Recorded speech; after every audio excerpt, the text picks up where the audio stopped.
if you have listened carefully to the Cabinet Secretary, Mr. Speaker, one of the things that has come out clearly is a lot of theory is killing our economy.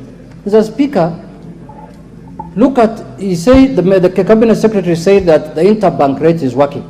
Mr. Speaker, I don't think there is any interbank rate that is working at the moment. People are buying the dollar at any rate they found anywhere in the market.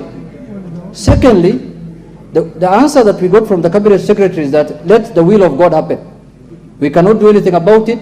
Let God decide for us as we watch as human beings. And lastly, Mr. Speaker, the question I want to ask him is that the government-to-government petroleum procurement system was supposed to help bring down the dollar to a rate that is possible, that is low.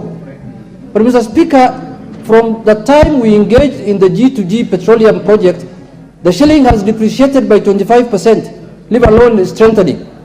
And yesterday the minister issued a long statement saying that if we did not do that, the shilling even will have been worse. Can you share with us how worse will it have been? Will it be 300, 400, 200? Otherwise, Mr. Speaker, if the minister is saying he's helpless as we are, then let us agree together that let us just watch as things fall apart and the center is not holding. But I have also a supplementary question. I'm coming back to Mr. Speaker. Minister, you can answer those.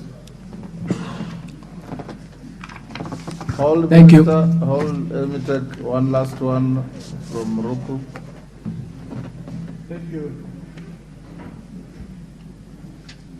Thank you, Mr. Speaker. Give him the mic. Thank you, Mr. Speaker, for the opportunity. As my colleagues have said, Mr. Speaker, we as a